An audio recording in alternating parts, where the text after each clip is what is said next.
জুলাই সনদের আইনি ভিত্তি ও পিআর পদ্ধতিতে নির্বাচন সহ ৫ দাবিতে দ্বিতীয় ধাপের আন্দোলন কর্মসূচি ঘোষণা করেছে জামায়াত ইসলামী সহ ৭টি রাজনৈতিক দল। দাবি না মানা পর্যন্ত আন্দোলন চালিয়ে যাওয়ার ঘোষণা দিয়েছেন নেতারা। মাহমুদ সোহেলের রিপোর্টে বিস্তারিত। মঙ্গলবার দুপুরে রাজধানীর মগবাজারে দলের কেন্দ্রীয় কার্যালয়ে সংবাদ সম্মেলন করে বাংলাদেশ জামায়াত ইসলামী। দাবি আদায়ে ১২ দিনের কর্মসূচি ঘোষণা করেন দলের সেক্রেটারি জেনারেল মিয়া গোলাম পরোয়ার। প্রয়োজনে দাবি আদায়ে আরও কঠোর কর্মসূচির হুঁশিয়ারি দেন তিনি। ব্যাখ্যা দেন আগামী নির্বাচনে কেন পিআর দরকার। কালো টাকা, পেশি শক্তি, প্রত্যেকটি ভোটারের মূল্যায়ন, একটা কোয়ালিটি পার্লামেন্ট এবং সকলের অংশীদারিত্বের ভিত্তিতে একটা চমৎকার সংসদ তৈরি হবে, এর যুক্তি ব্যাখ্যা আমরা বিভিন্ন সময় দিয়েছি।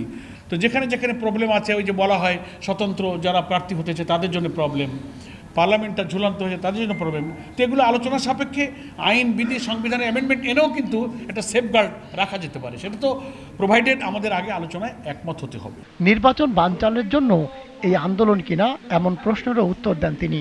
জানান কারোর চাপের কারণে দলের লোগো পরিবর্তন হচ্ছে না। আমাদের এই লোগোটাই চূড়ান্ত লোগো নয়, আমাদের লোগোটা পরিবর্তন করার সিদ্ধান্ত হয়েছে, এটা ঠিক। আমরা একটা নতুন লোগো আমরা তৈরি করছি। ৩-৪টা লোগো ডিজাইন নিয়ে আমাদের মধ্যে অলরেডি একটা আলোচনা হয়েছে এবং কিছু কিছু লোগোকে আমরা এডিট করে একটা চূড়ান্ত জায়গায় সর্বসম্মত সিদ্ধান্তে আমাদের ডিসিশন মেকিং ফোরাম আছে, অ্যাপেক্স বডি আছে, সেখানেই এই লোগোটা চূড়ান্ত হবে।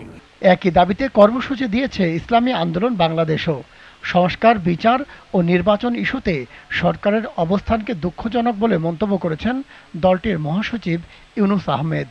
১ অক্টোবর থেকে ৯ অক্টোবর পর্যন্ত ৫ দফা গণদাবির পক্ষে জনমত গঠনের লক্ষ্যে গণসংযোগ। যুগপৎ আন্দোলনের জন্য অন্য দলগুলো হচ্ছে বাংলাদেশ খেলাফত মজলিস, খেলাফত আন্দোলন, জাতীয় গণতান্ত্রিক পার্টি জাগপা ও Nizame Islam party. Mahmud Sohel, GTV news, Dhaka.